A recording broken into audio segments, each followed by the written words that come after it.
Nairobi is one of the fastest growing cities in Africa, with a population of almost 6 million people. It is known for its culture, tech, and a vast economic growth. It is the only city in the world with a national park inside its borders. However, behind this amazing progress lies a higher threat that has for a while traumatized Nairobi citizens. But that's the situation in Kenya. Yani expressway, Nairobi, Kenya. But how did we get here? How did Nairobi become a floating Atlantis despite being the Silicon Savannah? I investigated Nairobi flooding crisis, and this is a breakdown inside the City series episode 1. These days, it only takes 30 minutes of drizzle for Nairobi to be flooded, and it has less to do with rain and more to do with the people. Let's go back a little bit. Nairobi originated in the late 1890s when it was established as a railway depot on the Kenya-Uganda Railway by the colonial authorities.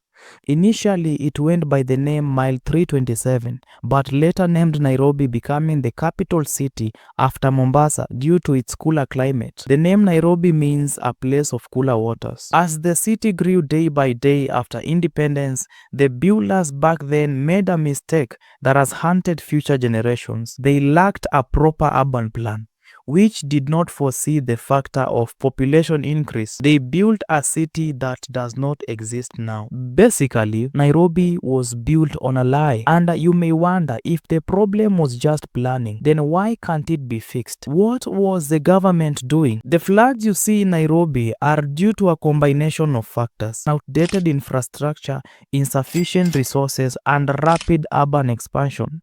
Let's begin with the first one. Nairobi has an outdated drainage system, one that was made to serve less than 500,000 people, a drainage that has not been upgraded ever since, one with narrow pipes that can't handle today's volume of water and is clogged with plastics and garbage. And I know you are asking, why not build a new drainage system? Installing a drainage system is a complex process, which means we have to demolish homes and businesses, and it can take up to 5 or 10 years just to roll out an entire city, a risk that many leaders are not willing to take. Nairobi has had 4 governors so far: Evans Kidero, Mike Sonko, Anne Kananu, and Johnson Sakaja. According to Sonko, he believes to have had the best regime, and that the regime that succeeded him was a national disaster. Based on him, he borrowed the Rwandan idea of involving city residents' clean drainages ahead of the long rains. But the current governor believes it's an issue of the rains being extremely higher than before and not blockage. According to the current governor of Nairobi, Johnson Sakaja, drainage crisis is due to funding delays by national government, contrary to what former governor confessed. He realized that the county was making a lot of money, but most of it was going to corruption. And when he went ahead to report it to State House, he didn't realize that it was going to dig his own grave. By giving them the clearest hint that Nairobi had money, they later came for him. The former governor went ahead to claim that the county could make up to 300 million daily, but only 50 million will end up in the official accounts. And I'm not going to argue on who is right and who is wrong, but insufficient resources has been an issue on both county governments. Nairobi City has a team of about 3,500 Green Army. Of the 3,000 strong Green Army that you may have seen working quite hard in all the sub-counties, unclogging and unblocking the drainage so that we can allow the rain, the flood water to flow where it's supposed to do. But as they work on that, a much bigger problem faces Nairobi, which is rapid urban expansion. Just like any other city in the world, a lot goes into building. Trees are cut and a lot of soil is replaced by concrete, which allows less water absorption. And considering that more people are moving in, less attention is given to planning by developers, an issue that has been raised by the Chief Officer of Nairobi County, Geoffrey Mosiri.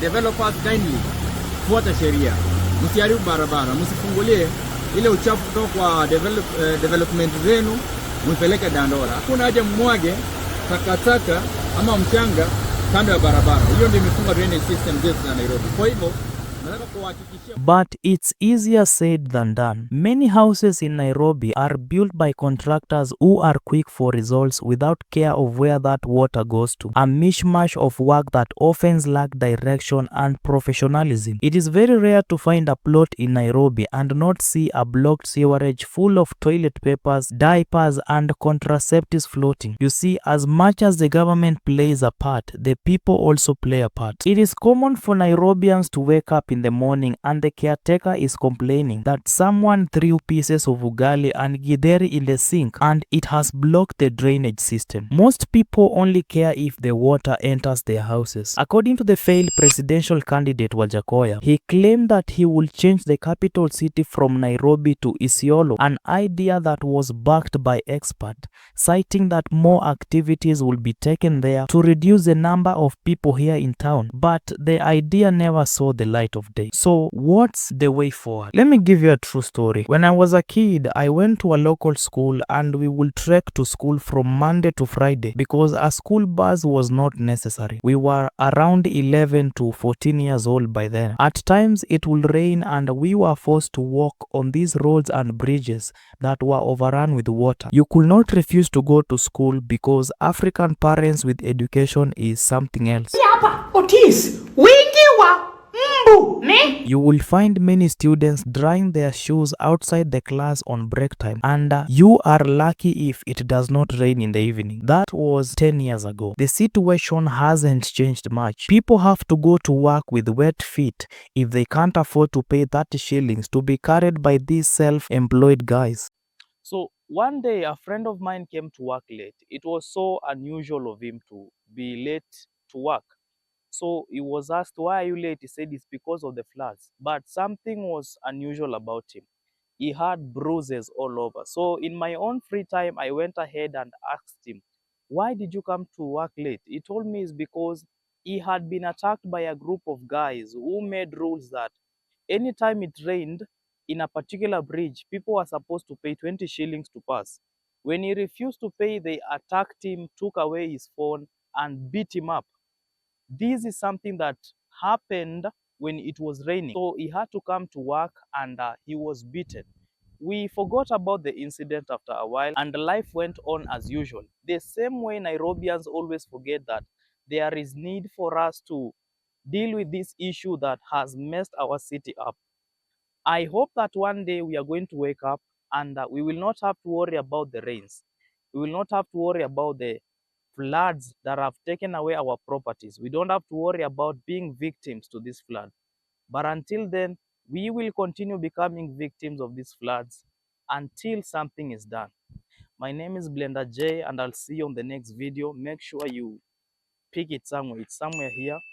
And call your friends to come and like, share, and of course comment. My name is Blender J. See you on the next video.